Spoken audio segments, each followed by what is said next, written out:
पंजाब में आज नहीं हफ्ता और इतवार को मुकम्मल स्मार्ट लॉकडाउन।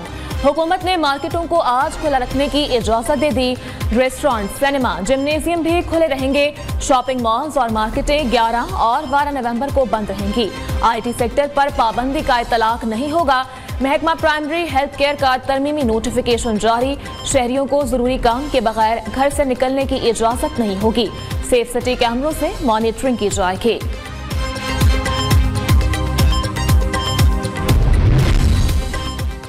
सर्दी ने एंट्री दे दी। लाहौर, इस्लामाबाद, रावलपिंडी समेत कई शहरों में बारिश। शहर इक़्तिदार में यालाबारी, मौसम सर्द हो गया। नाला लई में गवाल मंडी के मुकाम पर पानी की सतह 9 फुट। कसूर, गोजरा, मंडी बहाउद्दीन, पत्तोकी में भी बादल बरस पड़े। इस्लामाबाद के कुछ इलाकों में बारिश, यालाबारी। मलकाई कौसार, मरी में मौसम सरमा की पहली बर्फबारी और यालाबारी। बाला इलाकों में बर्फबारी। बारगोई टॉप, वादी नीलम और कागान के पहाड़ों ने सफेद चादर ओढ़ ली।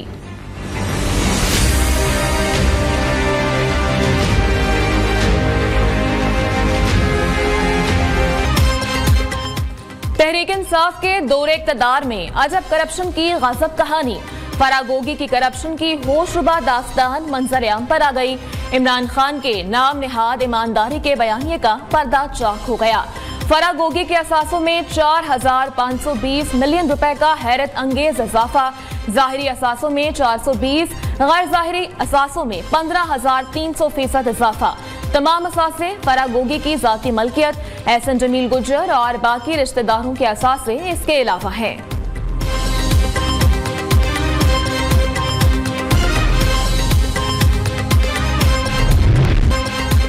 फरा ने इमरान खान की टैक्स एमनेस्टी स्कीम से भरपूर फायदा उठाया। 489 मिलियन रुपए से जाहिद काला धन सफेद कराया। बैंक अकाउंट्स की तादाद में मुसलसल इजाफा देखा गया। 426 मिलियन रुपए का भारी सरमाया सिर्फ एक बैंक अकाउंट में डिपॉजिट कराया गया।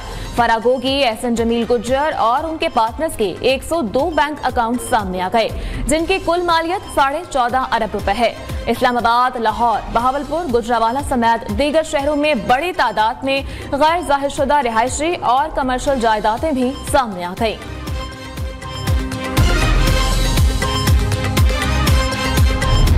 घर में तिजोरी में पैसे आ रहे थे, फरागोगी इकट्ठे करके भेज रही थी। माशाल्लाह बुजदार साहब भेज रहे थे, KP से आ रहे थे, पैसे घर में आ रहे थे।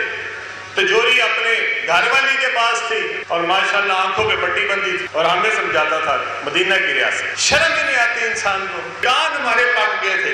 देखो मैंने कितना मेरिट लेके आया शौकत खानम में, और शौकत खानम बखा बखा के सानू बुजदार दे देता। नया पाकिस्तान तो फरागोगी बना रही थी। चेयरमैन PTI हमें रियासत मदीना का कहते खुद तिजोरी भर रहे थे। क्या ऐसा मुमकिन है तिजोरी भर रही हो और सरबरा को पता ही ना हो? अलीम खान ने सवाल उठा दिया। जनरल फैज हमीद को भी आड़े हाथों ले लिया। जनरल फैज आर्मी चीफ बनने के लिए PTI की नौकरी कर रहे थे।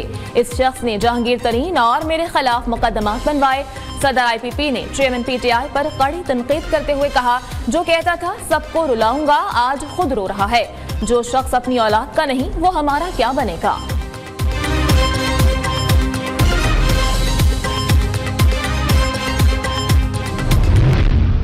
काम खराब होने में बुशरा बीबी का अपना किरदार भी है। उसकी सहेली थी वो फरागोगी, उन्होंने जो लूट मचाई है उसकी वजह से भी और भी मामलात थे। फरागोगी का नाम भी मैंने तो सुना है जब ये पटाखा चल गया था। मसूफा उकाड़े भी रही हैं और ये गोगी नाम इनको उकाड़े से मिला है। वैसे तो रहने वाली असल में शेखुपुरा की। आप जिस होलिये में मसूफा को देखते हैं, मैंने खुद पहली बार उसको देखा है इस होलिये में जब वो खातून अव्वल बनी। हमारे घर में आना जाता था, आखिर उनकी बेटी भी हमारे घर है।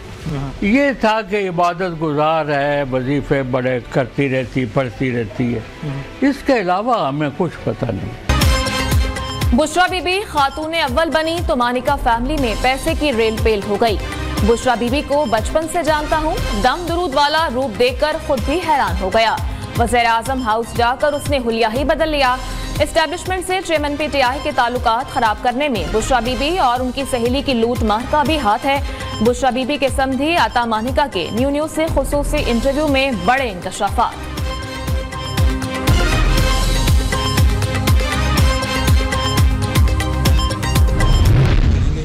जहाँ तक इमरान खान साहब की दवाई का मामला है, लेकिन सच्ची बात ये है कि ये मैं कंफर्म बात नहीं कर रहा, लेकिन मुझे रीज़नेबल डाउट है कि इमरान खान साहब को दवाई मिल रही है। राना सनाउल्लाह ने चेयरमैन पीटीआई को जेल में दवाई मिलने का शुबा जाहिर कर दिया। 9 मई के टोले को निकालकर पीटीआई से बात करने का इंदिया भी दे दिया। साबिक वज़ीर दाखिला ने कहा, आसिफ जरदारी को हक हासिल है, लाहौर के वज़ीर आज़म का रास्ता रोकें। नवाज शरीफ के इंतखाबात में हिस्सा लेने पर कोई कानूनी रुकावट नहीं, वो आइंदा इंतखाबात में जनरल नशिस्त पर इलेक्शन लड़ेंगे।